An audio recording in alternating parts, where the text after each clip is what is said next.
Bem-vindos à Soma dos Dias, um podcast do Negócios. Eu sou o Diogo Mendo Fernandes. Neste episódio olhamos para o impacto da guerra no Médio Oriente, que começou há 2 semanas. O conflito está a ter várias consequências, que vão do aumento do preço do petróleo e também de outras matérias-primas, como o gás, ao agravamento do custo dos transportes e a restrições no Estreito de Hormuz, com consequências também para as empresas portuguesas. De seguida, falo com a Carla Pedro e o Hugo Neutel. Esta é a Soma dos Dias. Foi há 2 semanas que os Estados Unidos e Israel iniciaram os ataques ao Irão. O conflito levou de imediato ao aumento do preço do petróleo nos mercados internacionais, mas esse não foi o único efeito na economia. O preço do gás natural também disparou, assim como o dos transportes marítimos, devido não só aos custos dos combustíveis, mas também a restrições de navegação no Estreito de Hormuz. Comigo está a Carla Pedro, coordenadora de mercados e que tem acompanhado a evolução das matérias-primas nestes mercados. O preço do petróleo tem efeitos abrangentes em toda a economia global, temos visto isso ao longo destas últimas semanas. É difícil fazermos um ponto de situação, tendo em conta a imprevisibilidade do momento, mas podemos tentar e perceber qual é que foi a reação dos mercados nestes primeiros dias do conflito. Boa tarde. Logo no imediato, os ativos considerados refúgio dispararam. O ouro, o dólar, as bolsas caíram, o petróleo também subiu. É uma zona, o Irão é um grande produtor e ali na zona do Médio Oriente há grandes produtores de petróleo. Esse foi o efeito imediato. Depois houve as necessárias correções, conforme se foi evoluindo na guerra, e no fim de semana uma semana depois do conflito ter começado, na noite de domingo para segunda, de repente o Brent escalou e chegou a ir até aos $120, quando se começou a perceber que de facto o problema no Estreito de Hormuz estava para durar. É por onde o mundo consome 100 milhões de barris por dia e no Estreito de Hormuz passam 20 milhões, um quinto. Um fecho prolongado, porque ninguém diz, o Irão diz que não encerrou o Estreito de Hormuz, não se pode dizer que o Estreito está encerrado, mas há um grande perigo para as embarcações que ali passam, têm sido atacadas, por isso os governos, etc., podem dizer que está aberto, mas a última decisão é sempre cabe aos armadores e às tripulações, e se eles acharem que não têm segurança para passar, não passam, mesmo que se diga que está aberto ou condicionado. E de facto isso fez disparar, foi até aos $120, e depois Donald Trump na segunda-feira à noite veio dizer que a guerra estava perto do fim.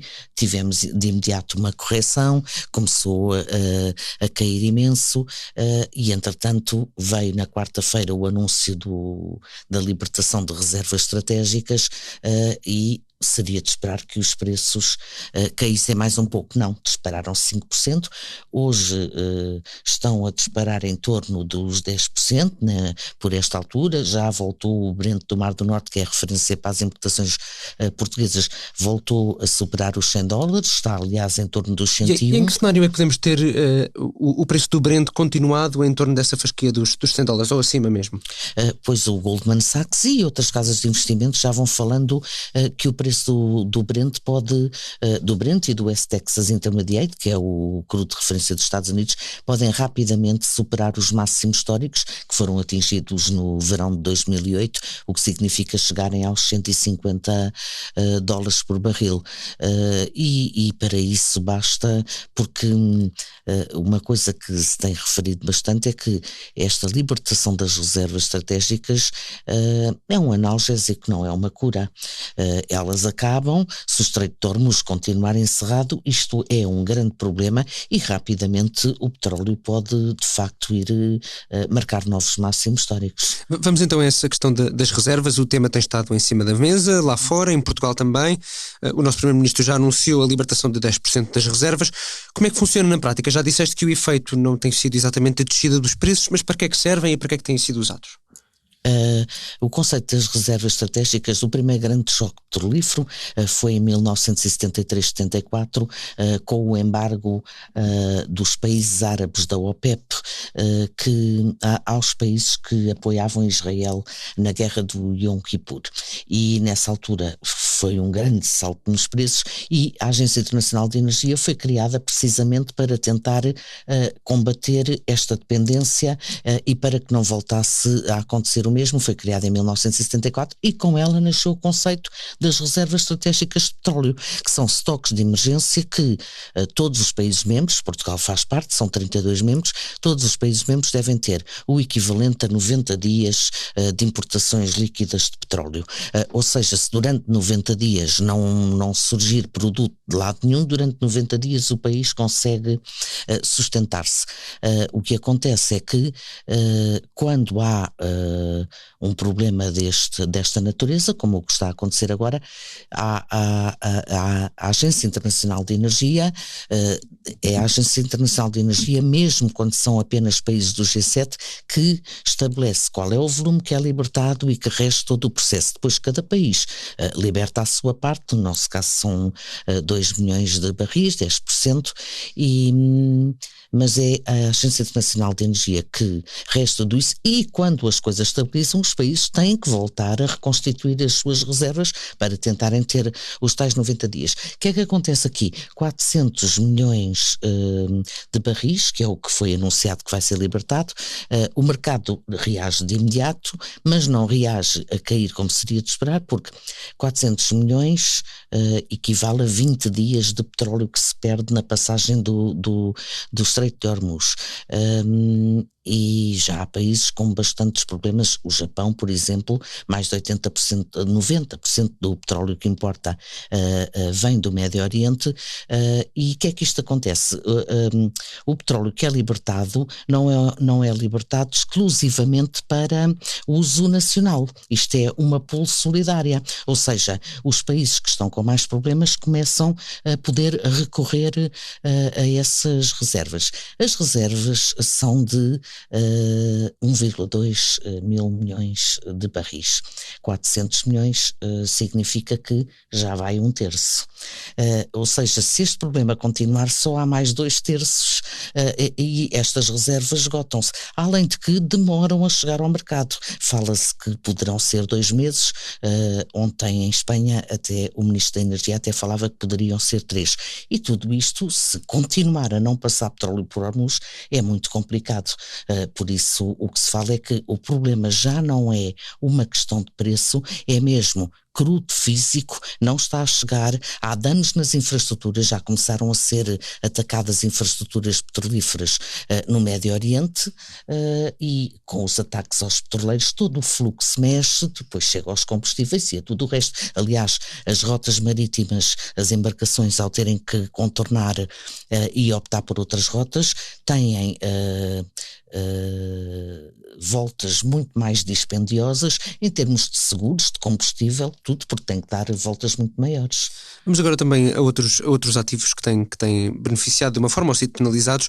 Por exemplo, o ouro tem oscilado aqui entre ganhos e perdas. Como é que se explica esta evolução?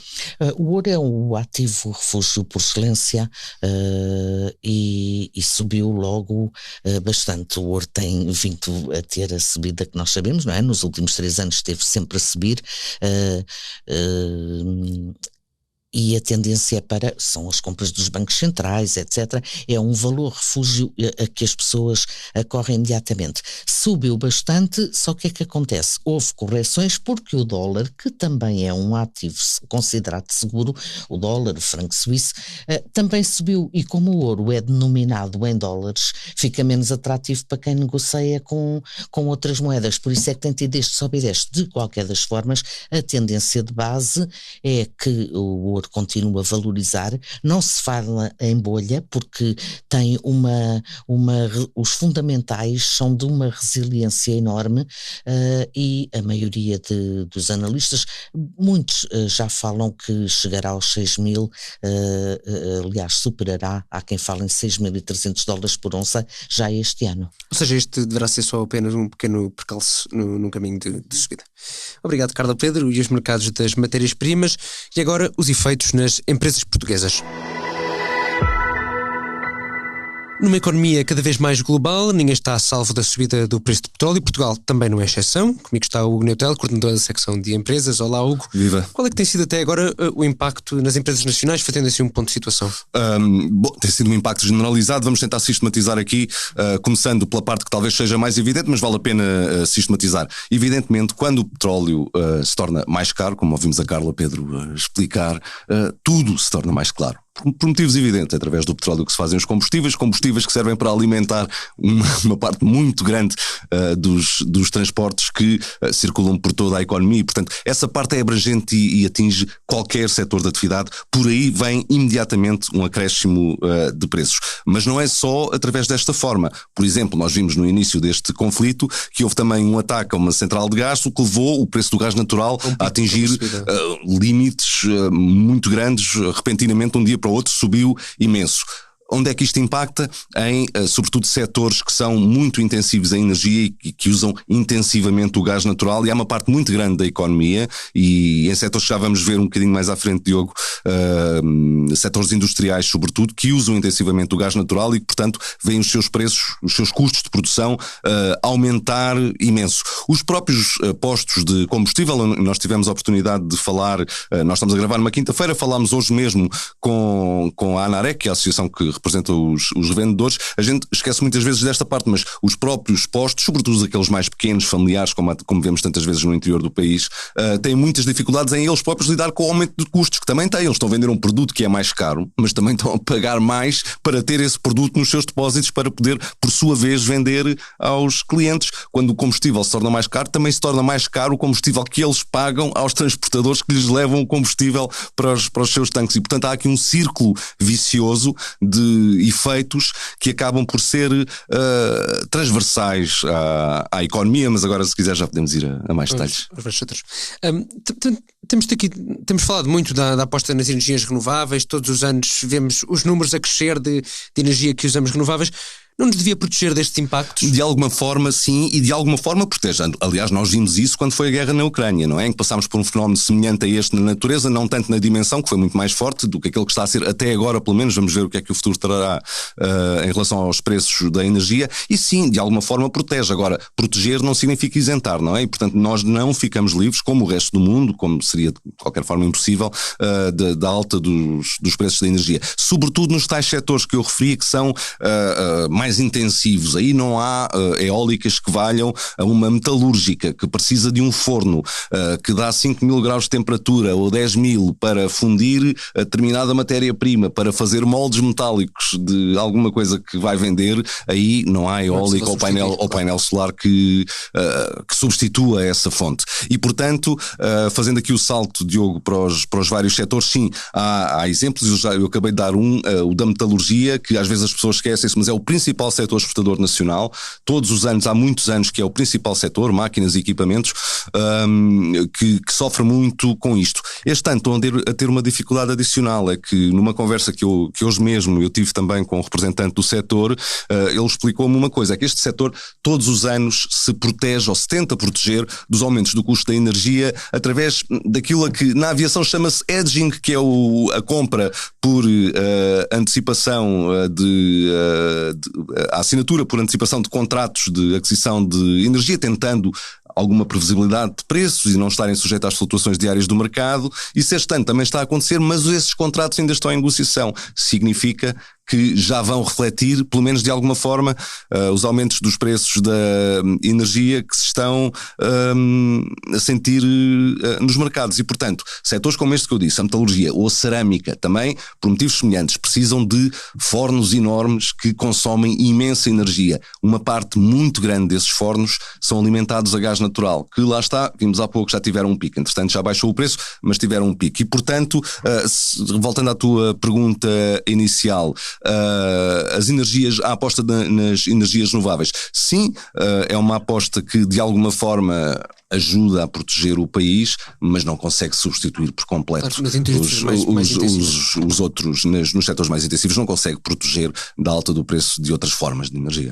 E que outros impactos é que podemos ter aqui na cadeia de valor? Quer dizer, os impactos são quase transversais, mas que outros processos? Há outros e que não têm a ver diretamente com a questão do petróleo, embora tenham indiretamente, mas também com outros fatores, como por exemplo as dificuldades que há no Estreito de Hormuz. Ainda ontem publicávamos um trabalho, ou nesta quinta-feira publicávamos um trabalho em que mostrávamos que há empresas, por exemplo, toda a gente conhece e se calhar toda a gente tem em casa uma panela da Cilampos, e a Cilampos, que vende em regime de marca branca muito para aquela zona do planeta, para o Médio Oriente, portanto as panelas vão para lá, não dizem Cilampos, mas são da Cilampos, tem $500 mil de encomendas paradas em contentores. E aí há um impacto direto. E aí há um impacto direto.